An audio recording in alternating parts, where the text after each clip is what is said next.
So thanks everyone for being here. First, I'm going to say cheers.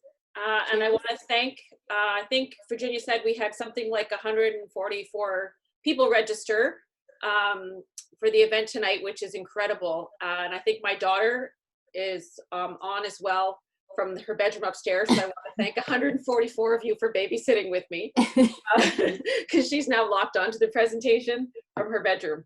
Okay, so we're going to talk tonight specifically about wellness at home and how we can maybe think about our homes a little bit differently than we typically do.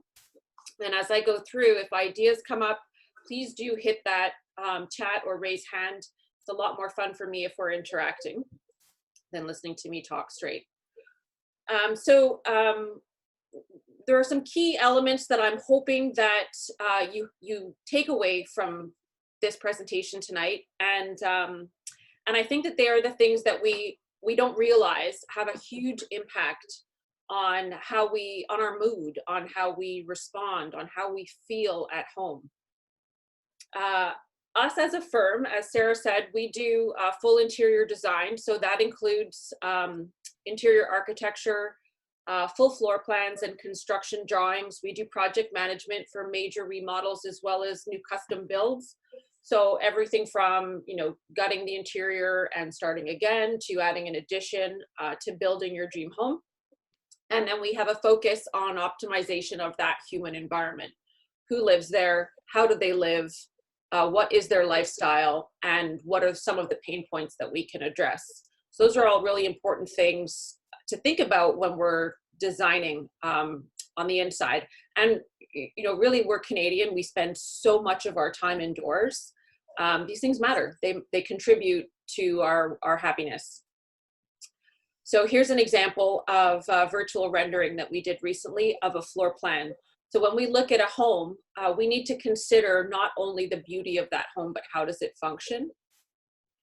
And one of the ways that we're able to help our clients is to create these kind of visuals. Sometimes, whether it's husbands and wives or designer and client, we don't see the same things in our minds when we talk, but when we create a concrete visual like that, we overcome any opportunity for misinterpretation. So experiencing the home, we're going to talk about well-being at home. And as I mentioned, I think most of us initially focus on the visuals as homeowners, partly because we're bombarded with that information, consumer advertising telling us to, think about our decor. But as many of you probably have experienced, the thrill of purchasing a new tablecloth or a new cushion, it wears off fairly quickly, and there's still things about our homes that we're not happy with, and we're not quite sure why. The subject of design psychology and human environment, that might be new for some of you. It's a huge subject, actually, and although we can't cover everything, we are going to get into that a little bit, and hopefully I'm going to get you thinking a little bit and taking a critical eye to your own homes tonight and moving forward. So we're going to talk about taking a 5 senses approach to our interior environment. Some design elements that are key, and you can sort of sit and reflect on this. Your lighting, thermal integrity.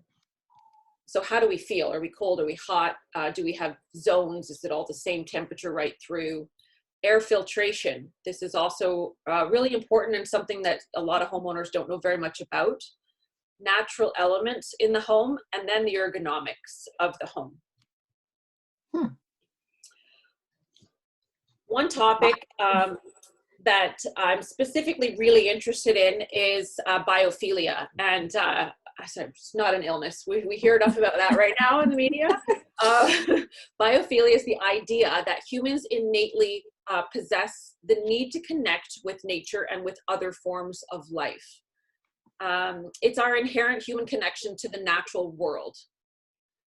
So right now, it's funny because we're being told to stay away from that natural tendency. And I just actually read that, I think it was the mayor of Toronto's, one of his public health advisors, that was, shocked and very upset. by people rushing to the lake shore and the bike paths and the waterfront this past weekend when the weather was nice.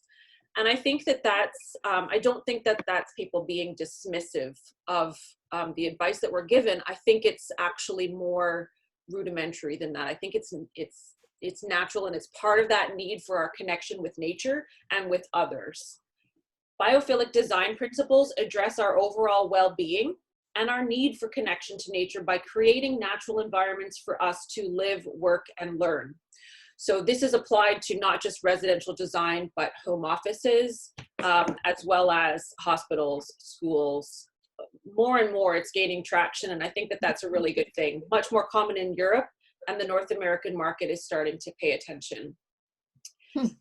This is proven to inspire us, to boost our productivity, and to contribute to our health and well-being. We're going to talk a fair bit about plants tonight too, and just for the record, tonight's presentation was not sponsored by any horticulturalist or landscape company, but I am very much pro plants in the home. So biophilic updates that you can make at home. It sounds like a big fancy term. We don't all have the luxury of rebuilding our homes, but what can we do? So we can incorporate forms and patterns that are found in nature. Our brains like this. Again, it appeals to that, to our biology, really. So that can be natural stones, that can be wood. That may be why you're drawn to wood, and you just don't know or never thought about it that way. The presence of water is a key element of biophilic design, and as well, open views. For a lot of my clients, we go into homes all over Burlington and Oakville, and we're taking down walls and we're opening up spaces. And you know, why is that such a popular trend, is to have these open concepts? And I think that, again, we don't analyze it, we just know we want it, we like it. Lots of moms say, I want to be able to see the kids, or I want the kids to be able to see me. But I think there's more to it than that. I think we like the open space because, again, it relaxes our mind. When we've got a longer view, that's more calming, and it's closer to our natural instinct, is to not be boxed in, not be closed in visually. Sorry, Trisha, I think that's what we hear it in real estate in terms of, we love the light in this house, or we wish there was more light. And yeah. I know when I'm walking through a house, it's not necessarily the light, but it is the feeling of being closed in. Yes. You know, if you're in a very traditional home with 3 rooms across the back, sometimes people will feel like, oh, I just wish there was more light. Meanwhile, there's massive windows, but that feeling of openness isn't there. That's very true. And if we look to other countries, Italy, Greece, for example, where, you know, they have so much natural beauty, and particularly, you know, in the countryside where homes are built to capitalize on a vista or what have you. Those, you know, we long for those kinds of visuals, but even in those homes, they typically keep a second kitchen for the mess and the smells and the cooking, but they're still not willing to give up that big open visual space for the main living area. And I think that that's probably what people feel, is after you've lived in somewhere that's dark and closed in and sort of compartmentalized, is that longing for more freedom and more open space. Very cool.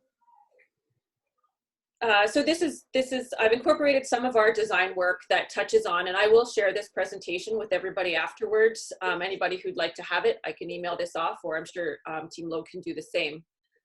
This is one of the designs that we did for exactly that, to incorporate some elements of nature and to keep the lines and that sort of clean, calm effect, and really capitalize on the natural light and the window. So light, Sarah, you mentioned it already, and you're bang on with, you know, people wanting more light or feeling good when they walk in somewhere that's full of natural light. This is a natural reaction. It's one of the most important elements in home design. Spaces designed around natural light sources and smart lighting systems to better match our natural rhythm are shown to improve our mood, productivity, sleep quality, and our overall health. So we kind of know when we're wrongly stimulated, whether that's by, say, you know, technology, to, you know, on the iPad late at night, watching TV late into the night, those kinds of things, they interrupt our sleep quality. Well, at a very basic level, light does as well. And more lighting companies now are trying to address just that. So when we're designing new homes and we're bringing in new pot lights, new panel lighting, we have options now that actually will better mimic our natural circadian rhythms. So tempering the bright blue lights to warmer lights at different times of the day actually mimics what the sun is doing, really, from morning until afternoon. For example, how do you feel in a room full of daylight in comparison to a room with no windows? So we kind of touched on that. Daylight inhibits the production of melatonin. And if you've ever traveled somewhere with a significant time change, you know how hard it can be to adjust. One of the key pieces of advice is to get outside in the daylight to reset that circadian rhythm. So that's what the daylight is doing. It inhibits the production of melatonin, and melatonin is the brain's natural response to calming the mind and wanting to sleep. So you can buy melatonin artificially, but our brain actually makes that. One of our glands actually makes that and tells the body it's time to settle down and go to sleep. So this ensures that we get tired when it gets dark. Cortisol does the opposite. It makes us alert and focused. Cortisol is triggered by stress and other forms of stimulation. So that makes it harder for us to fall asleep. For people who do not get enough daylight while working, and this is a lot of people, anybody with an office job often does not get enough daylight while working. Both substances are present in the body at the wrong time. So that's something to think about. We certainly think about that when we're building a home or redesigning a home. It would be cool. It would be interesting to think about it right now while we're all in our homes. I was going to say trapped in our homes, but where you end up spending time and where you find you have a more positive day, like a high day and a low day. Like, absolutely. We notice people saying in our groups, in all our chat groups, I'll notice people like, oh, I'm having a down day today, or I'm having an up day. And you do notice that people say they're having a down day when it's misery and gray out. But it would be cool to track. Like, I'm going to try it in my house. I always sit in my office, which is a huge bay window, and I feel great in my office, right? I just wonder if you move, like, I think of my kids as basement dwellers gaming, if, their melatonin is totally crushed. It's crushed. Their cortisol is way up, and they're going to be up all night. Yeah. Yeah. It would be neat to see, though, in your own home to track it for yourself. And that might be worth then figuring out where the investment is, where you love living in your house. Sometimes, when we're looking at doing a remodel, we talk about the windows, particularly in kitchens, and when we're opening up, and which windows do we keep and which do we close. And when I do bring that up, I think we should put in a bigger window, a larger window. For a lot of clients initially, they think, oh my gosh, that's, it's going to be so expensive to do that. And do we really need to do that? And they're afraid of that sort of type of a renovation. And it ends up being the number one thing that they are thankful for at the end of the renovation. It has the biggest impact every time. Once you've been through that, you realize just how important not only the natural light, but your view, your visual as well. So we talked a little bit about lighting companies, and this is something that you can do in your home. If you've got pot lights, you can upgrade those lights in some cases. You can change just the bulbs that you're using and be cognizant of the rooms that you're using them in. So in the bedroom, maybe you don't want such bright white light. Maybe you want something that's a little bit warmer. In anywhere where there's function, in the office, in your closet where you're dressing, you want something brighter. In your kitchen, you want something brighter. So one bulb does not fit all rooms. And I think that that's something that's pretty easy to address. If you are doing a renovation or planning a renovation, ask those questions of your electrician, if you're not working with a designer, about what's available to me now. And these aren't necessarily specialty. Even Costco has different pot lights with different temperatures, with different, what they call kelvins, different strengths of lighting that you can choose from, and you can customize in different areas of your home. Also, I've marked to consider your window treatments. I think this is really important. I go into a lot of people's houses where they have beautiful drapes that don't fully open, or wood shutters that, again, don't fully open. They block a lot of light. So we have these great grandiose windows and we're not able to get all the light in.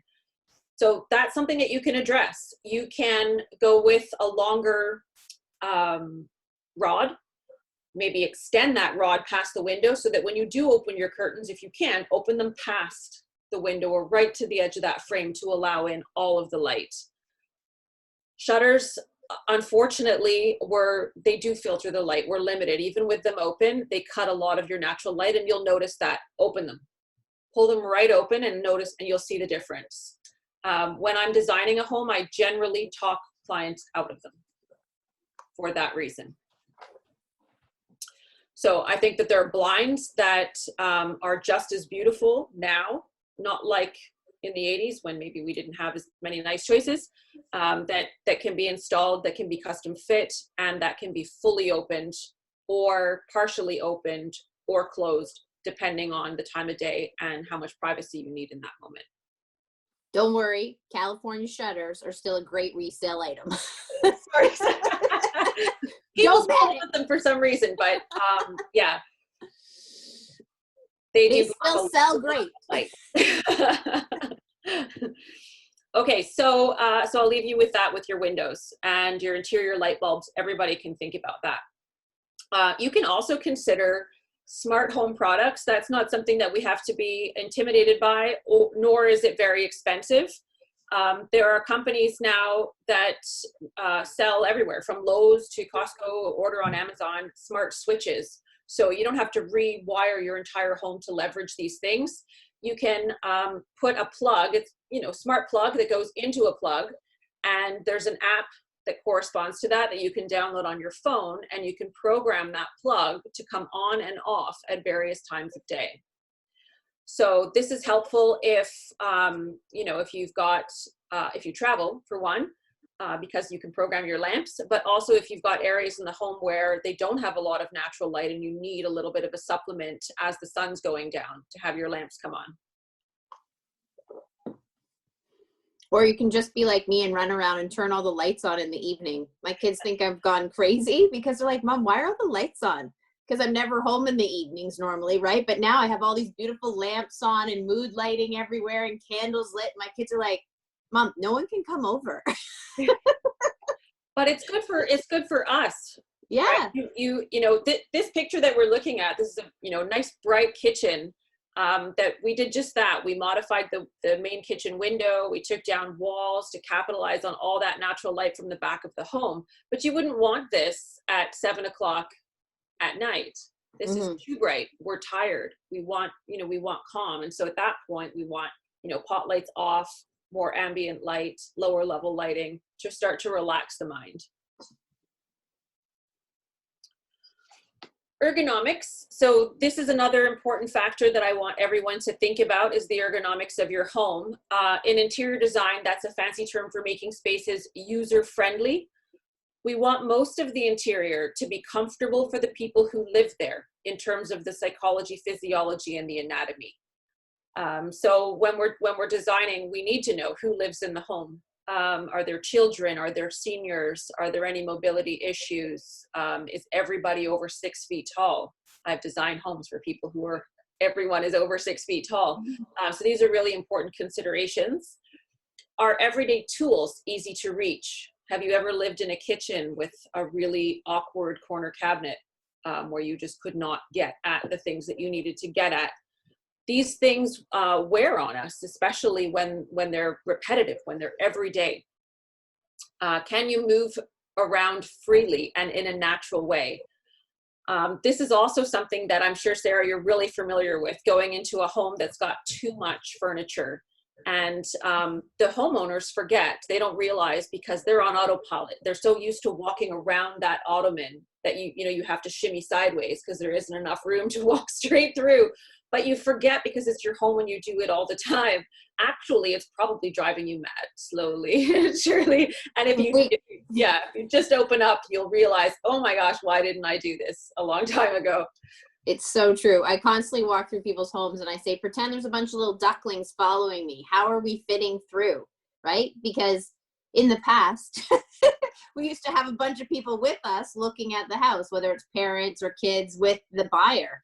And it would be impossible to get around people's multiple ottomans or side tables. And I thought, how do some people live in such tight walkways? But it does. It changes your perception of a space so quickly to open it up. I've had a client say that the husband said, I've hit my shin on this coffee table for 20 years. And I thought, why would you have a coffee table you hit your shin on for 20 years? It's time to go. He didn't want to be hit by somebody else. Exactly. His wife was attached to the coffee table. So those are things that we want to address, and making sure that there's proper circulation through the home. Is there enough storage? So that's also part of our mental chaos, is when we can see mess. For a lot of people, we find that stressful. Is the seating comfortable, and is it accessible? So the best interiors should be comfortable, efficient, and aesthetically pleasing at the same time. So we want to achieve all of those things, not one without the other. It cannot value one of these elements more than the other, or the space will be ergonomically incomplete. So this is what you can tell your husband when you want to throw out that ugly chair that he's attached to. It is making the house ergonomically incomplete, and it has. It's perfect. Oh, here's a really good example of ergonomically incomplete. So sometimes we move from home to home and we keep the same furniture because it's still good. It still has value, and we don't want to just throw things out, and that's okay. But you are going to live in this home every single day for a good portion of your day, all week, all month, all year long, year after year. And so we need to balance and consider the benefit versus parting with our old furniture. Yes, also, when you're shopping, I tell all my clients this, and I'll throw it out there now. Furniture stores, most of them are huge. They have 20, 25-foot ceilings, very warehouse-like, and so their furniture looks tiny. But your 8-foot ceiling, your home is not going to look and feel like that. And so when you get home, you realize that the sofa that looked correctly proportioned in the store is a monster in your living room. And so I can't stress enough that it's important to take measurements. You don't need to be a designer to do that. Draw the shape of your room, measure it, and take that with you to the store. Look at what your minimum and maximums are for your length and your depth when you're purchasing furniture, and that'll keep you from making that mistake and just living with it. I do see in a lot of people's homes too, when they have oversized furniture, I think they've bought it for comfort, is often the pushback I get. But I think once you realize how many lines are out there, and if you're not in your world, you don't realize how many lines of furnitures and how many options are out there that can create that same comfort without all that bulk, right? Yes, I think that I agree with that. And my approach, I think somebody actually sent in a question saying, this was Carolyn, I don't know if she's on, if I was to invest in one piece of furniture, what would that be? And I think that for me, that would be a chair. That would be a good chair if I could only have one piece of furniture. I think we're programmed to look for the best value that we can find. And sometimes that drives us to only consider, bigger is better and cheaper is better. And that's not necessarily true, because if the furniture is not performing for you or the home, then does it really matter? And typically when we buy something like a sofa or an armchair, we're not buying that for the year and then swapping it out. It's a longer term investment. And so for those pieces that we sit on that need to perform for us, hold our body weight and comfort us, that's where I encourage people to spend a little bit more. Pull back on your tables, your lamps, your decor, things that you can replace and that you don't sit on. With furniture, back height's really important. Depth of the furniture is really important. And if you can't find what you're looking for, I can. Everything can be customized, and you'd be surprised. You don't have to be extremely wealthy to afford a custom chair. I think all of us can attest to showing houses and having people say, oh, but I have to fit my, like, I'm shopping for a house that fits my sofa. Which is completely All the backwards. time. We're like, no. Maybe we should just buy the house and then get new furniture. Like, let's put our priorities straight here. I agree. If you move every year, it might be a different story. But if you move once every 10 years, give yourself the permission to furnish your next home properly. Okay, so color. Let's talk about color. Most of us know that color can have a strong impact on mood. We've heard or read that before, and how a room makes us feel. Color's also largely a matter of personal taste. So we can't simply follow the rules of mood. We have our own sort of opinion and what feels good to each of us. For each area of the home, we have to first consider its use before applying color. Lighter colors can make rooms feel bigger and brighter. Darker colors are considered to be more refined and can make rooms feel intimate and warmer. So how do we use that room? How do we want to feel in that room? Bright, airy, warm, comforted, intimate. Neutrals are like black, gray, white, brown. These colors can establish a balance when we're using passive and active colors as accents. Active colors are like yellow, pink. They're bright, they can excite the mind, they can boost creativity. Passive colors are like the blues and the greens. They're cooler, they calm the mind, and they help with mental focus. Anybody who's already toured my website knows that I generally start with a canvas of white and then layer on top. So I thought this was helpful for a lot of people who ask me, how do I pick paint colors? How do I pick colors? The 60-30-10 rule, this is a long established rule that was originated in interior design and has been adopted into various fields in the design world. So 60% of the palette, they say, should be the dominant color and is easy on the eyes. For me, that's usually a shade of white, of which there are hundreds, by the way. 30% should contrast the 60. So let's say that's your gray. Maybe that's, or a charcoal or a black or a navy. So that would be your 30% color contrasting to your 60%. And then 10% would be the accent color. So maybe an active color like a blush tone or a baby pink or your favorite blue or yellow. So this is a good rule to keep in mind when you're looking to redecorate a room. Here's an example, and I encourage clients to do this too. You don't need to be a designer to create yourself a palette and then follow it. So for some clients, they're not afraid of color. They want a lot of color. They grew up that way. They want an energized and a stimulating space. And we don't have to be afraid of color, but we don't need to put it all over the walls either. So in this case, when we start with a palette, I would never have painted the walls the bright pink. Right? But we read pink in the room through the art, and those things can be stripped away and changed later. Color strategy. So they tell us, psychologists tell us that blue is a calming color and it's known to lower blood pressure. Yellow is uplifting. That's why we see that color used a lot in seniors' residences. Green is a restorative color and reduces anxiety. Orange increases the appetite and energy. And pink has a calming effect on nerves and it relieves aggression. This is also being used in different housing environments and public environments as a form of minimizing aggression, actually.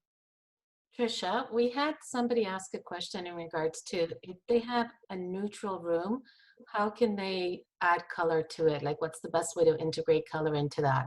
So, yep, for that I would refer back here where we're seeing tons of color. So in a neutral room, artwork is a great way to introduce some color.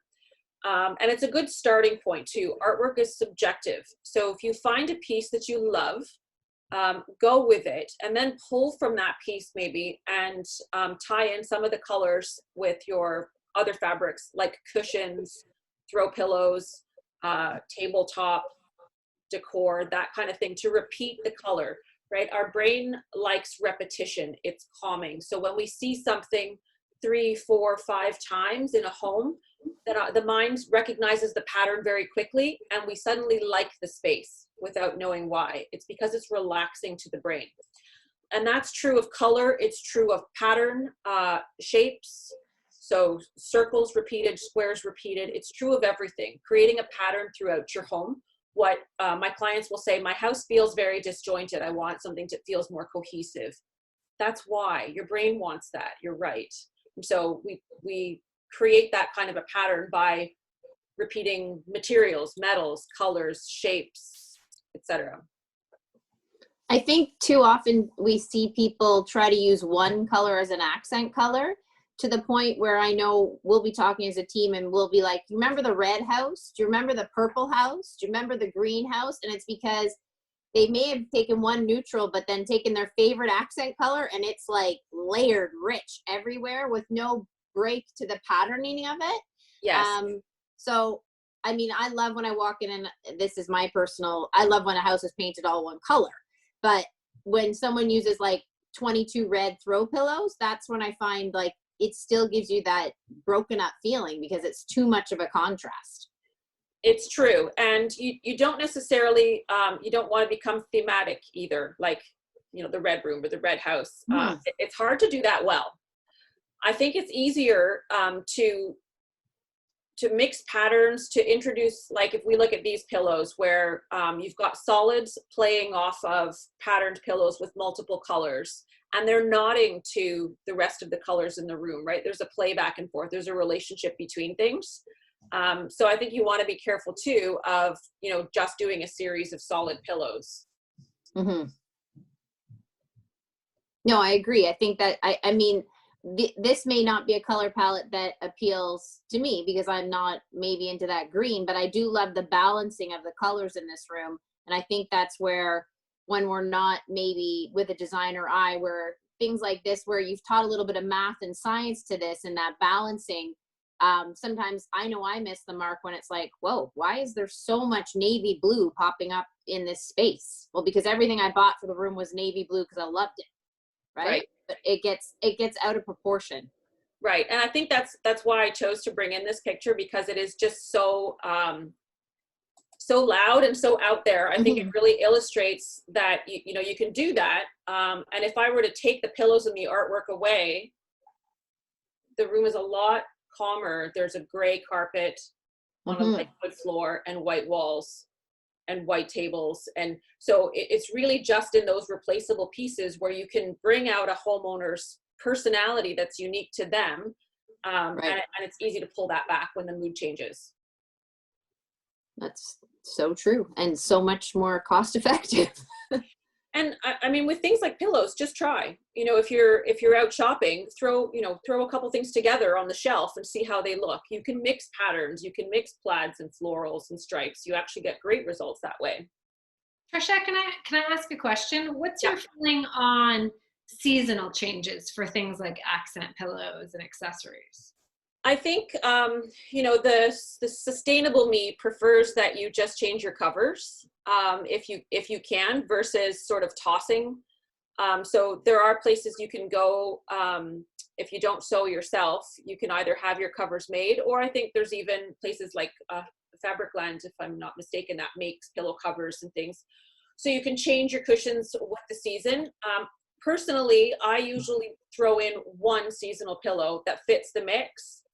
And if I don't know if you're like I am, but you know, December 26th, I'm like, get it out. I'm done. So right after the holiday, I'm ready to get rid of that one holiday pillow.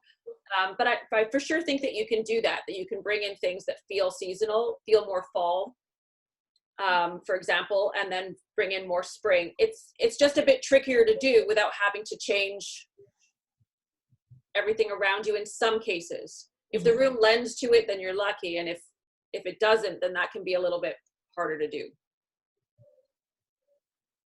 If you start with a white background though.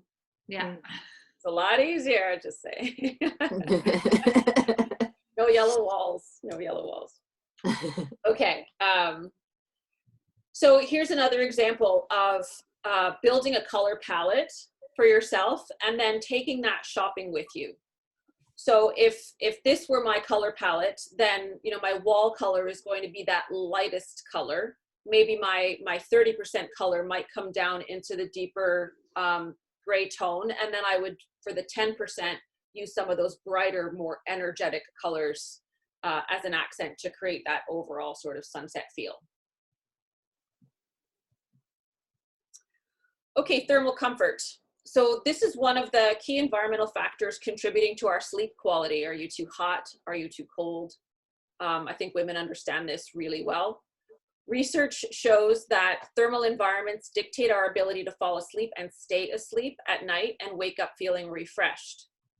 Unlike air and water pollution, temperature is a tangible element that results in bodily discomfort, prompting us to seek solutions, reaching for a blanket or kicking it off. Humans also have a primary connection to fire. For early humans, fire extended the day, provided heat, helped with hunting, warded off predators and insects, illuminated dark places, and facilitated cooking. If you love a fireplace, this may be why. For many people, home fireplaces not only provide extra warmth, but they add a sense of security. What you can do. So address drafty areas of your home. Consider smart home solutions that allow control of individual zones. Just like with lighting, can we control temperature in individual areas? Service or replace your furnace. I know, Sarah, you've got lots of information on that. You're dealing with that in homes all the time. Consider a blower door test. So blower door test, if you haven't heard of this yet, you eventually will. It's now mandatory in building code. So when we're building homes, we have to do a blower door test. This tests how much of the air inside the home escapes. You can also add a gas or electric fireplace to rooms that are meant for relaxing. Electric fireplaces have come a long way. They're not as ugly and cheesy looking as they used to be. So we actually have access to lots of great options now, and that can really add a lot of ambiance to a room where we want to unwind. Also, if you are doing a renovation, we know that over a certain age, when if we do open walls, often the insulation in the home, it's no longer to current code and standard, but we see that it's disintegrated a fair bit. It doesn't last forever. So if you are going to open up, it's worth addressing that during a renovation. So in this image, this is one of our virtual designs. Some of you can maybe play along at home and just take a look, and I will send this out at what elements of design psychology that we've talked about that you see. So elements of nature, thermal comfort, color strategy. These are all things that we are applying when we're designing a room. And you don't realize that, but it's what will make also your own personal aesthetic. I can't say that it's, you know, it's not your own style. It is your own style, but we're using this to appeal to our clients so that when they see a space, they think, oh my gosh, I really love that. I had no idea I was going to love it that much. And we're really just applying some tricks that we know work. Chris, my husband, would love that space because you had a fireplace, you had a low round table close to the chairs. Everyone has their own chair. Yes. And a wood mantle. So yep. It's neat. And I've seen you do this for those of us that haven't seen Trish play with this, but it's really cool because she can do this all online. And if I said, oh, you know, I really don't like the wood beam mantle, or I don't like the brass fixtures above the mantle, she can switch them out. Like she can switch out anything in this picture to show you how you would feel comfortable with that element. And I think that's the bigger picture here, is that you can really land in these spaces visually right over top of what your home looks like to see what works for you.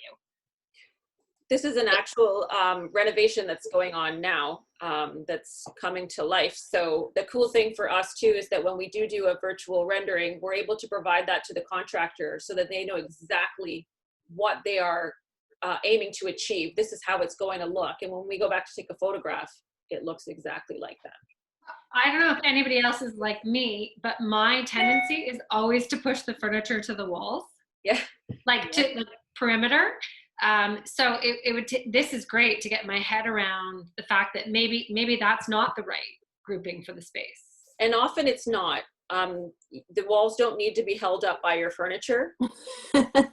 So when we talk about, again, the ergonomics of the room, what's the purpose of this room? Well, this room, specifically this family, they have adult kids that don't live at home anymore. And when they get together, so just over on the left is the kitchen and dining room. And later on, they'll come into this room to sit down and relax and actually talk to each other. They needed a comfortable conversation space for them to hang out.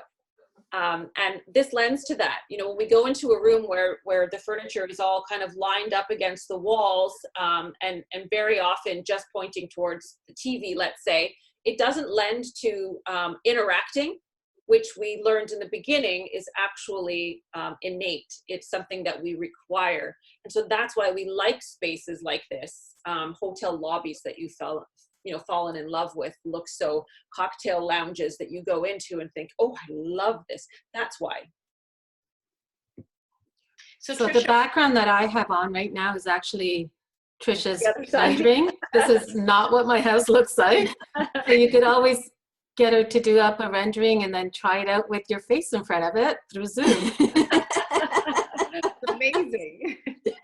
What it feels like to live in a beautiful space. Yeah. So Trisha, I do have a question for you. We're just remodeling our lower level, and we on the TV wall, we picked out a really nice sort of concrete slab to put behind the TV and the fireplace. Yeah. The issue that we have now is that the TV is fairly large, because my husband picked a fairly large TV.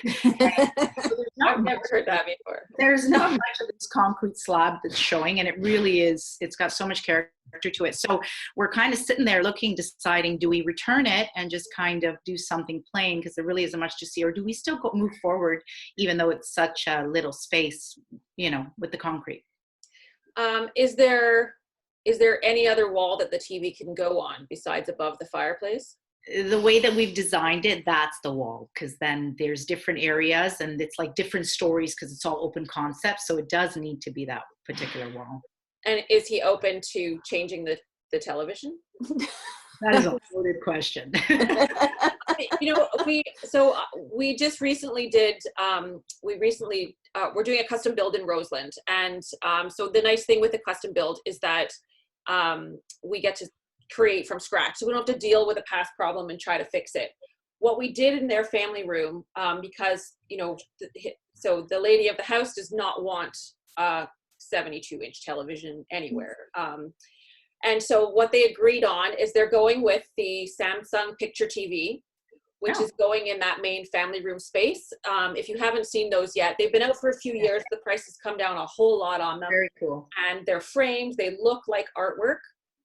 And you can pick whatever image, artist that you have, Van Gogh, it could be Jackson Pollock, up on your screen.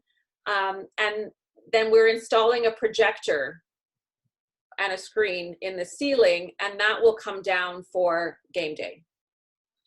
Wow. So, so those are options that you can look at for the basement, is maybe doing a screen and projector that can, you know, be put up so that you can appreciate your beautiful concrete fireplace when you don't necessarily need to see the TV so large. There's no way around. There's no way to make the TV smaller unless you change the TV for a smaller TV. Fair enough. Thank you. You're gonna have to battle that one, Scarlett. Yeah. Okay, air filtration. This is really important, and I'm having discussions more and more with clients as, you know, this becomes, I think, more and more prevalent and in our minds. And we're certainly doing research and meeting with new companies and new product offerings around air filtration. So an average healthy adult takes 12 to 16 breaths per minute. Polluted air often goes unnoticed, but the long-term impact can be really harmful. I think we know it is really harmful. The ultimate outcomes of poor air quality include cardiovascular diseases, chronic respiratory diseases, increased allergies, and reduced immunity function. These things happen slowly and over time, over 15 years, 20 years living in a home. So they're not immediate, and perhaps why they're not on our radar or perceived, and they're certainly not talked about enough because they're in direct conflict with the market and everything consumer. So what's polluting my home? VOCs, we'll talk a bit more about that. Cleaning products, this is something many of you probably heard, and off-gassing furniture and decor. So VOCs are volatile organic compounds. These are chemicals that have a high vapor pressure at ordinary room temperature. Harmful VOCs typically are not acutely toxic, but have compounding long-term health effects. Because the concentrations are usually very low and the symptoms are slow to develop, research into VOCs and their effects is difficult to measure. What we know, though, particularly for us here in Canada, is that we spend a good number of months indoors with the windows closed. And so the VOCs tend to rise in the winter time and then lower in our homes in spring, summer, fall. Sorry, Trish, just as an aside here, this is something we coach our clients on regularly. And I'm not talking about VOCs, but just even, you know, the air fresheners, the plugins, and, you know, all the scents that people get addicted to make their house, they think, smell great. So often as agents, we walk in with our clients and our clients are instantly like, this is making my eyes water. I'm allergic to this scent. And I think as a homeowner, you get so used to the smell of your house, right? Like, yes, you don't notice some of these smells, like you're saying, that are polluting your lungs. And it takes us sometimes to come in and be almost the heavy in saying that smells are one of your #1 resale factors. And if you're coming in and your house smells, you know, instantly like bleach, well, that's probably a good sign right now. But if it smells like air freshener, you know, it does cause sort of that allergy or that headache feel. Or what are we covering up? Are we covering up the smell of mold or, you know, something more toxic in the air? Yes, and VOCs are found, you know, they're found in the paints and stains and varathanes that are used on furnishings. They're found in fabrics, fabric treatments, you know, fire retardants products that we might purchase that are imported from the United States that have been treated with fire retardants. It's not allowed in Canada, but it is allowed in the US. Furniture that's made in Indonesia. The Canadian governing bodies have no control over how that table achieved that beautiful rustic look. And, you know, and in the meantime, we don't perceive that it's off-gassing toxicity and things like that. So not that it's so scary we can't have anything imported. It's just important to be aware of how we filter our homes and the need to open up. And we'll talk about what can you do. So what can you do to help?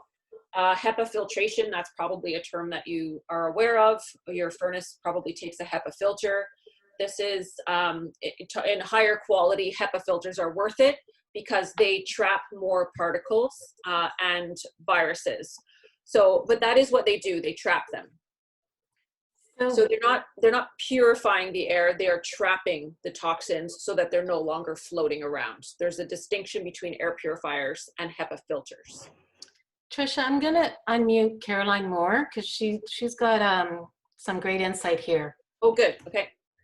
I just wanted to know what you know about the UV light technology used in furnaces to improve the quality. Honestly, not much. Not much. I haven't done in any of our custom builds. We haven't installed UV light technology in a furnace, and I haven't done it in a renovation either. Are you looking into that? Oh, we lost Caroline. Oh, we lost her. We're hearing about it in the media right now, right, where they're talking about does UV light. So, and I believe it's UVC. So the UVA and UVB don't kill viruses, but UVC does. However, it's harmful for us. This is some of the things that I've heard with respect to UV light, but I actually haven't done it in a furnace myself. I mean, I know UV has been used long-term in water purification. We see it all the time in our rural properties. Do we have you back, Caroline? UV filter. No, I can see her, but I think her internet's cutting out a little bit. Are you there? Yeah, but hers says QV light technology used in furnaces to improve air quality. And I agree with Kristen, like we see UV all the time for water filtration in rural properties. But I haven't ever heard of it in a furnace. That's something definitely worth looking into. If it, especially right now, people are all about their air quality, right? That might be a major trend for people. Yeah, and air purifiers, so carbon-based for VOCs, those are helpful, and they're usually they have a rating by square foot. So when you're looking for an air purifier, you do want that to be carbon-based, and then you can see what size room it's appropriate for. So those air purifiers don't just trap a virus. And if we were talking about something like COVID-19, what's going on right now, we don't have enough information about that, but to have that trapped in a HEPA filter would not be all that effective, because the moment you remove the filter, you release whatever was trapped in that filter, right? So air purification is actually destroying, like a UV, I think that would be the purpose in the furnace, is to destroy harmful bacteria and then redistribute fresh air. And then ventilation and plants. So plants are your friend. They do purify the air.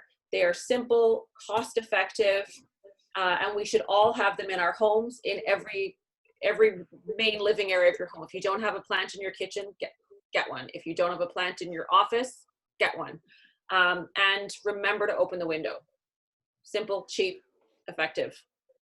Clear the air. So I threw this in just for fun. Canadian cities and how they rank for pollution. They didn't have a stat on Burlington, but they did have, I got Hamilton in there, ranked #1. So these are the scores for the major Canadian cities. Mississauga was down at number 13 though, so that's not all so bad, and kind of surprising. I was surprised by that with the airport and everything. So Brampton at 33.9, Montreal just under that, Mississauga at a cool 20.84. It's pretty good. Not bad, right? Yeah.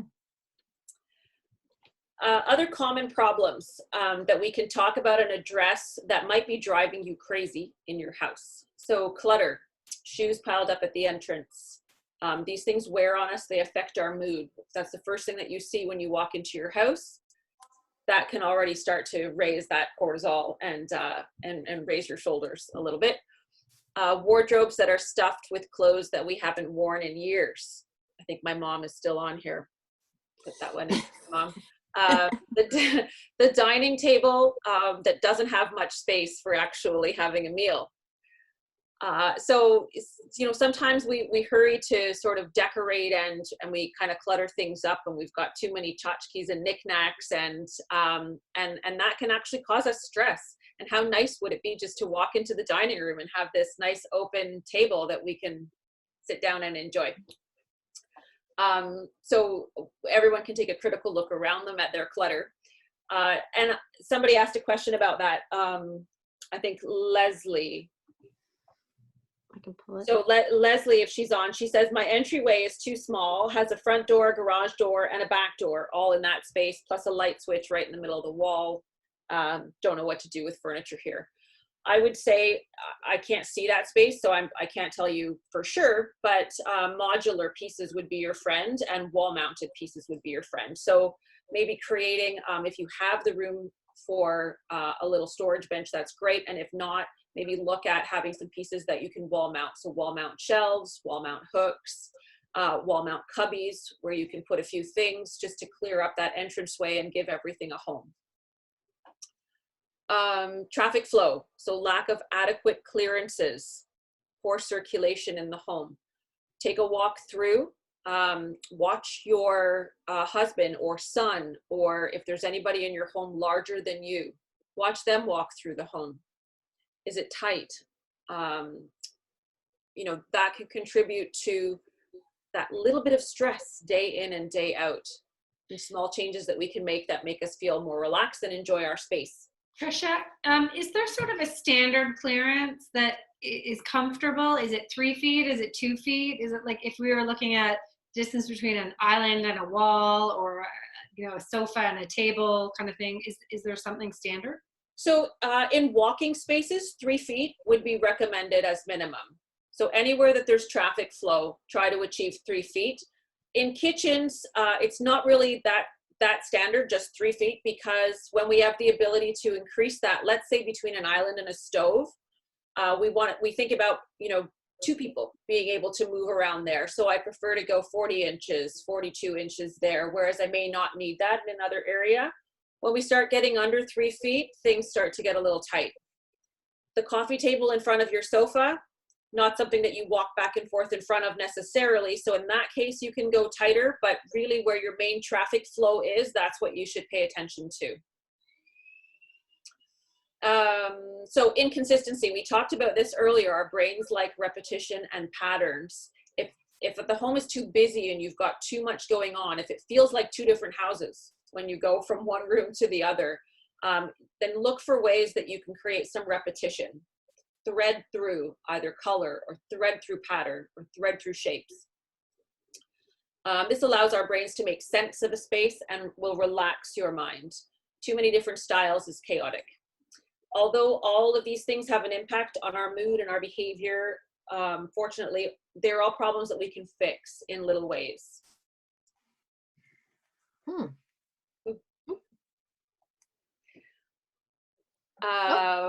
What we've learned. So hopefully our takeaway today is that we know plants enhance mood. They reduce stress, right? That green is very restorative, lowers blood pressure, improves cognitive function like memory. Furniture scaled to a room improves our perception of the space.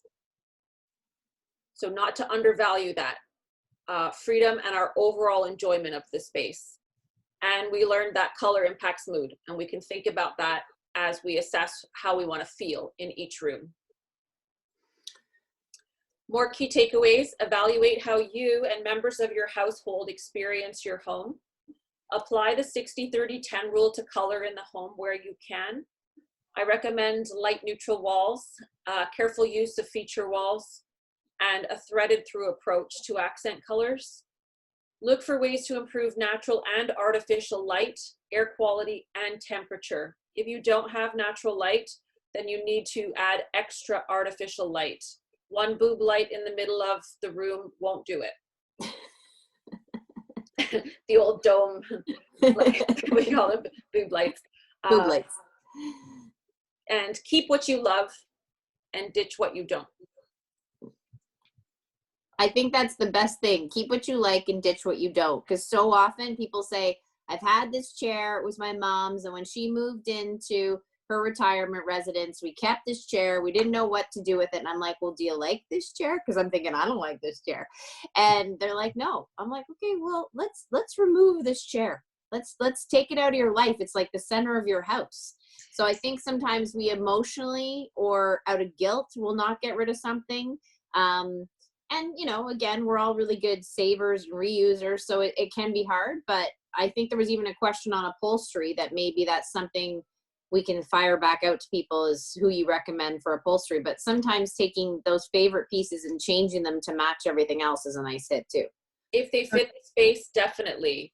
I had done a presentation for Riviera that has the independent living and assisted living residences, and those residences are, you know, they're pretty small. And for some seniors at that stage, selling a large home and, you know, moving into 500 square feet or less can be a shock. And so we talked a lot about the psychology of attachment and attachment to objects. And that's really what it is. It's an emotional attachment. It's a memory that often that's associated with that dresser or with that, you know, antique bed that maybe you've had for 20 years or 30 years. And it's, it triggers a feeling that you felt associated with the bed. And that's the part that you don't want to throw out. You know, you can agree that the bed doesn't fit. The bed's not even comfortable. I don't even really like how it looks, but I can't let go of the feeling. And that's the attachment. And so once we figure out that that's what it is, we can find ways to address that Maybe it's, you know, taking pictures of that particular item and making, you know, a memory book of those pieces, or keeping a part of the bed, you know, if that's what's necessary, a turn spindle. So once you know that it's really an emotional attachment and not the other reasons we tell ourselves, and you recognize that the bed's not going to serve you, or that couch is not going to serve you in the new space, it's going to contribute to your unhappiness, not your happiness, then it gets a little bit easier to let those things go. Contribute to your unhappiness. We have a question from Patricia Brox. I did unmute you if you want to just pipe in, or I could read it out for you, whatever you're comfortable with. Oh, I'm just wondering where would be a good place in this area to buy houseplants. There used to be a place on Fairview. I can't remember the name, but they closed down. They moved. Yeah, the Holland. Yes. Holland Park. Yes, I don't think they closed. I think they just moved. And I want to say maybe Ancaster Dundas. Does anybody know? I think that's where they are. The one that moved to Ancaster was the one behind it, the station. It was part of Holland Park, but didn't Holland Park reopen somewhere else? I'll have to check that. I don't remember that. So here's what I'm going to say about my house. We relocated to Dundas. Yeah, on Olympic Drive, I believe. Yeah. Yeah. Okay, there you go. So, you know, there's places like Terra that will have more specialty items, and staff trained to talk to you about those items. But I was given advice when I was in university and felt I couldn't keep anything alive. So someone said to me, go buy your plants at Walmart, because if they can survive there, they'll survive anywhere. Good idea. So I've bought some incredible succulents from IKEA, because they're living in a store. I've bought plants from Walmart that have lasted a really long time. So I don't think it has to be anywhere specialty. I would also say a lot of florists are very educated on plant lighting, so on. So if you have a local florist that you're comfortable with, they can also advise you. Yeah, our Luba, right? Josh's partner at Luba is our local florist, and I asked her for a plant to live in my bathroom, and because I can't get anything to live in there because there's no windows. So her knowledge of plants is like she's speaking Mandarin to me.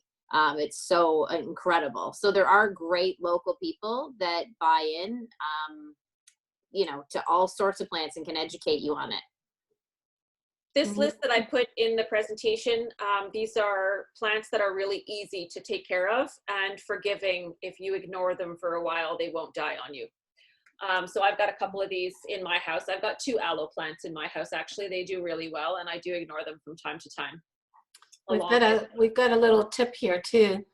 I'm sorry, your computer's showing up as CIN Ford. I'm not too sure the first name here, but thank you for the tip. Saying contact Hutchinson's for a private appointment ASAP.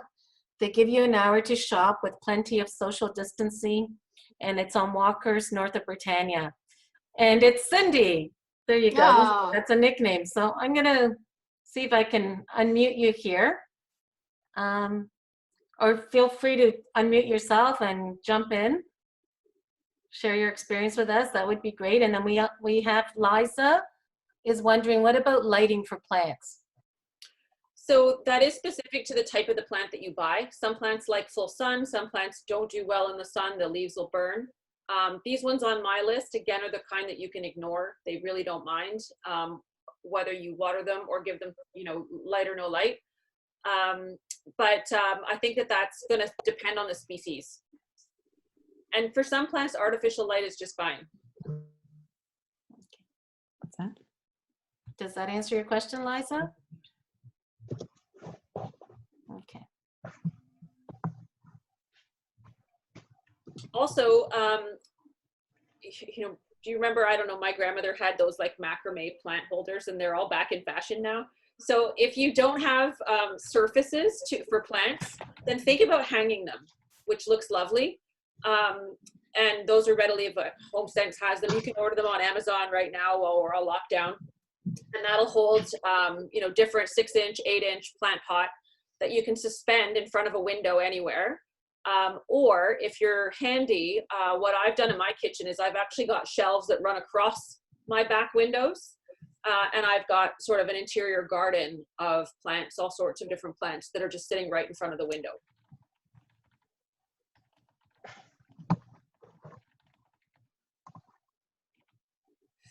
So to close, I've brought in a quote from Brene Brown. She says, "It's in our biology to trust what we see with our eyes.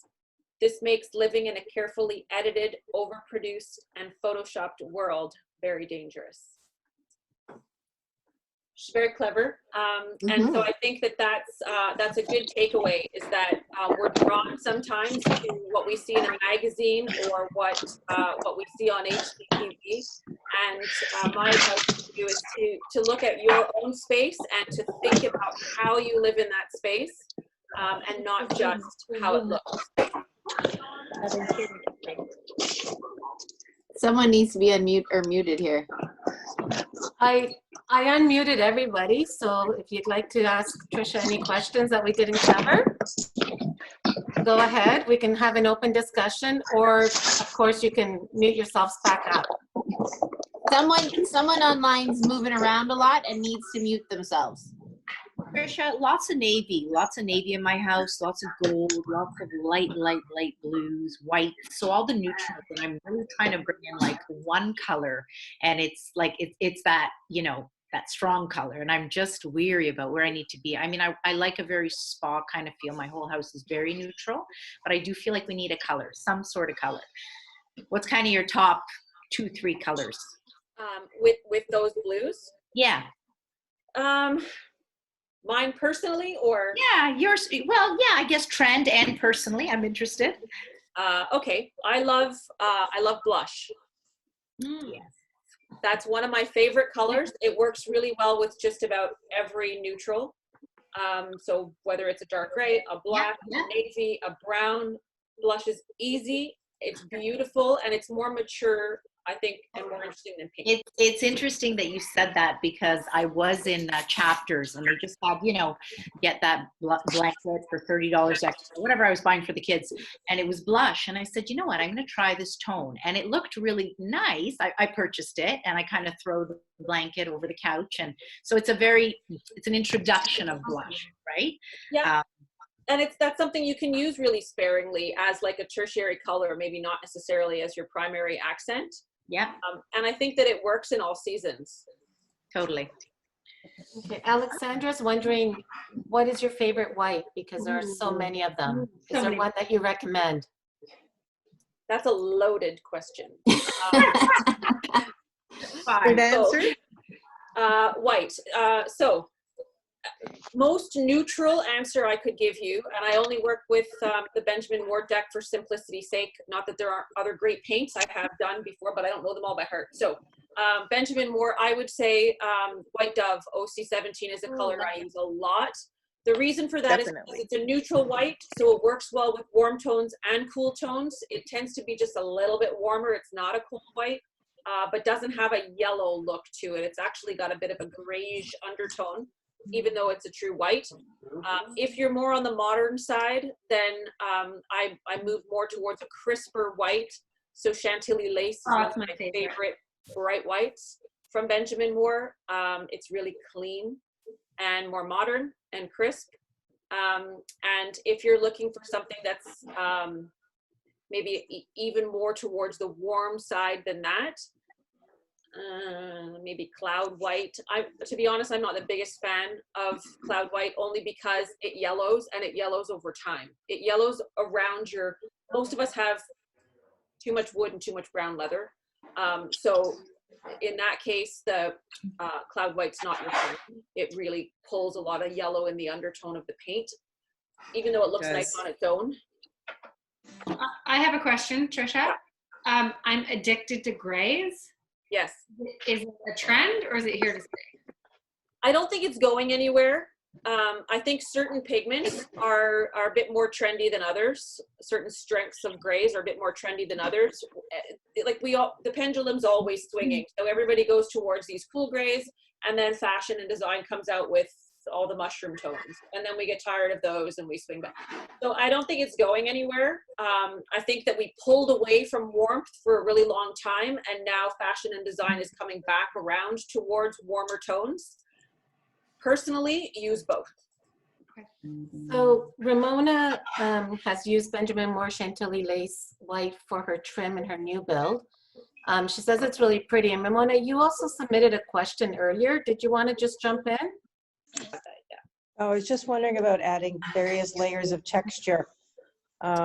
We moved in just over Christmas and got everything moved in and somewhat settled. Then, of course, the world fell apart. I haven't had a chance to really do any shopping and finish the decor part of it. But I really do think that I'm lacking a lot of texture. It just seems like the house is very, I don't know, flat? New. New, yeah. So art and everything's new. We bought almost all new furniture. Some of the artwork we kept, because there's just pieces that we absolutely love. I kept one Oriental rug, my Ethan Allen kitchen set I kept, but I painted the pedestal a beautiful shade of black. I painted all the ladder back chairs black, and I reupholstered the seats in a pretty gray. So they look completely different than what they looked like before, but everything else is new. All the furniture is new, the couch is new. So it's very different from what we had before, and maybe that's part of what I'm feeling. But I really do feel like we're lacking sort of texture to the space. Yeah, I think artwork, you know, if your walls feel bare and flat, is good in a family room space. I tend to use a lot of I like wicker baskets, and I use them in different places. So I've got a really large wicker basket in the family room that's got all the throw blankets in it. So, you know, TV night, you can grab a blanket and then easily toss it into a basket. But the texture of the basket actually adds a lot to the room and to warmth. Right. Apart from that, you know, the cushions that you have in the space, that sort of layering, having some elements of wood if you need warmth, like a nice tray on your coffee table, and picking things that have texture to them that are not so flat and glossy, but that have a bit of a grain or a bit of a weave will help. No, that's true, because the new coffee table is glass. I have a crystal bowl on it, but there's nothing in the crystal bowl, you know, that type of thing. Yeah. So you need some anchors. Right. Okay. And we have Lisa's our first blue hand. Yay. Lisa, go ahead. Okay, can you hear me okay? Yeah. Okay, I need to do my flooring in my whole house. We're just on one level, and I'd like to maybe do it in something like a neutral gray. But I wanted to find out your ideas on flooring, like the hardwoods or the new laminates. We're going to be getting a new dog, so I want something that's going to stand up, comfortable for us to walk on, and to be warm. What's your suggestion on flooring? Most of my clients are putting in engineered hardwood. So if you're not familiar with what that is, it's exactly that. It's hardwood that's been re-engineered. So whether it's hickory or oak or maple, that's a veneer that's placed on top of the floor, and it's treated with stain and then with like polyurethane finish that makes it more impervious than, say, just a hardwood. And then there's usually some kind of texturing that's applied to that. So whether it's like a distressing, you can have wire brushed or different levels of finish to it, of rusticness or not. And that's actually pretty friendly to live on, because you're not going to notice dog scratches like you would on just true hardwood, where, you know, you're seeing scratches in the finish very quickly. With engineered hardwood, there's a ton of it on the market, and it's really tough for all homeowners to know whether they're buying good quality or not. To be honest, you need to trust your supplier, the store where you're going, and ask them questions. And I always recommend, if you have the opportunity to talk to the installer, ask them. They know a lot. They're the ones who actually put the floors in, and they know how those floors perform during installation. So long story short, don't buy, if it's too cheap and sounds too good to be true, it probably is. Engineered is going to be probably better to live with a dog. And as long as you are under 7 inches in your plank, the installation's pretty standard and should be relatively cost effective to do right through the main level. Any recommendations on where to go looking for options? Are you in Burlington? On Waterdown, so close enough. Okay. Right now, I know that Eden Tile is opening by appointment. If you need to, you can call them, let them know what you're looking for, and they'll arrange curbside pickup for samples. And same with Trafalgar Hardwoods, which is in Burlington. I work with both of those places regularly, and they'll do curbside pickup for samples as well.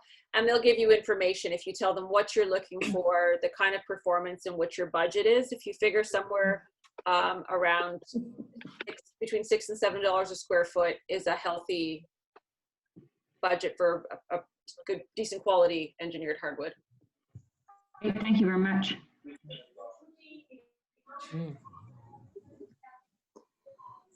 There's another hardwood question there, Verge, about laying hardwood on top of original or. Yeah. So this is, did you want to read it out, Sarah, or this Yeah, is from Liza.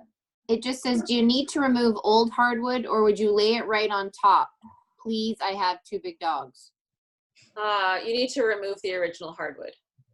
So it's important when you do that at that point. If you don't, you're going to have, I'm guessing that you're going to run into some height issues with your door casings and things by putting hardwood on top of hardwood. But also, typically when we reinstall, we'll take that opportunity to resecure the subfloor so that you don't have any squeaks or movement or things before your new hardwood goes down. Trisha, I moved into my house a few years ago, and I have one big space, living space, my kitchen, my dining area, my family room, my front entrance. It's just like one big space, and I have no wall space except this big wall going downstairs. It is vaulted about 13, 14 feet. Yep. Yeah. And I have done nothing.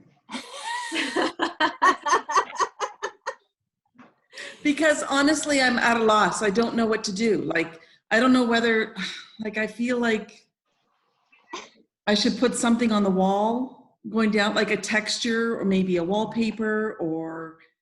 Yeah, wallpaper is a good opportunity to introduce color and pattern. I love wallpaper actually. And nowadays it's strippable. So it's not like you know, and when it's on there, it's on for life. It's pretty easy to get off and change if you are tired of it. So that's something that you could definitely do in one of the zones. So think of your open space and break it down into zones. The zone, the seating zone, the dining zone, and then treat those areas with decor individually, using either color or repetition of pattern to tie it still back into the space, if that makes some sense. I don't want to take like my fireplace is shiplap and painted that raccoon black. Yep. And I don't know, like, if I should be putting a little more, if that should just stay its own black, or if I should integrate something over on the far wall. You can repeat that color if you think that you need another sort of anchor in the room. I'd have to see the space to know whether that makes sense. I think also in an open space, things like lighting are really important. Mm-hmm. So, you know, where in some places we can downplay a little bit because there are other strong features, when you've got one big open room, that's where you need to maybe have some statement lighting. Okay. I don't know what you have over your island, but maybe something with a bit more character, personality, girth there might really anchor the room, because you walk right in and it's the first thing that you see. Yeah. Okay. Trisha, can I ask a question? You mentioned earlier about buying art that you love. Yes. And I find I always get paralyzed by that, whether it's a price point or like a commitment thing. Like, where would you go to buy art that is maybe not so unattainable? And try it out, I guess.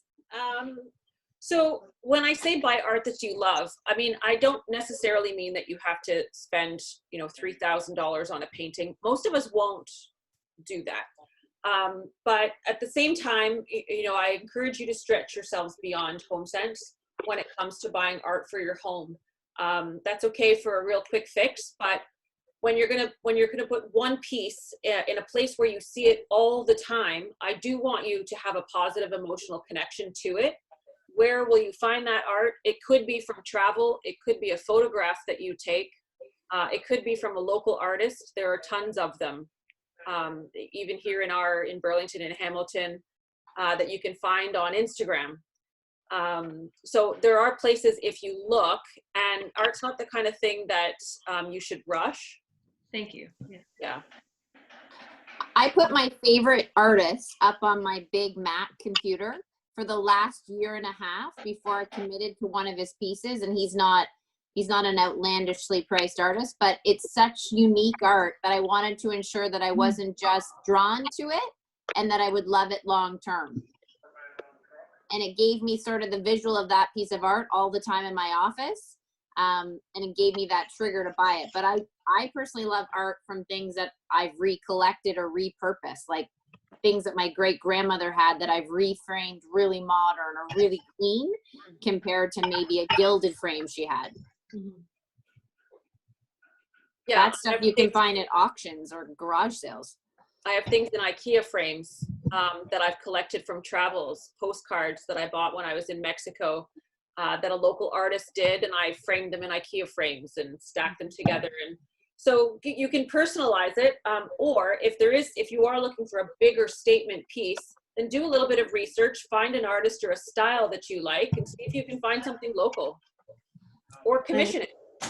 Ramon is saying that you can rent art at the Burlington Art Gallery, and they have a great program for that. So if you're not 100% sure of it, you can rent it, see how you feel about it, and then purchase it after.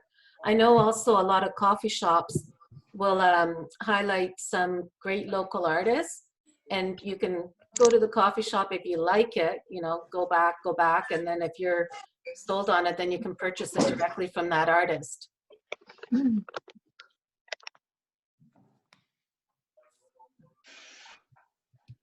Any more questions? I can drink. No. Oh, someone in the background had a question. Well, I think too, as you walk around your house, and I've never thought about air quality at length, or you know, what a plant can do to a space. Now that we are living entire lives, work lives, children's lives in our homes, it does allow us to explore how we want to use the spaces.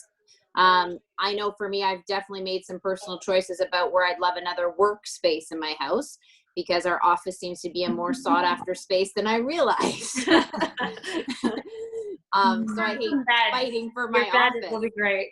Yeah. So I am excited to see what people come up with as their own personal wish list for their homes. And I do hope they reach out to you via email and even share some pictures with you. Like, I know Joni's been struggling with that wall for quite some time. And I think if she just sent you a few pictures, you could probably do up a virtual rendering for her really quick that would give her some great options. It's not that quick though. You always make it so quick. I expect everything to be quick. Oh, Scarlett had a question. Oh, you're on mute, Scar. No, I was just saying amen. Amen to quick. Yeah. Amen to quick. We have time right now, though, so we can learn to be patient. If no one has any other questions, though, I just wanted to say thank you so much for logging in with us tonight, and thank you for your questions and participation. It is a lot of fun to see so many faces and hear so many voices that aren't, hey mom, can you give me this? It's a nice change for sure.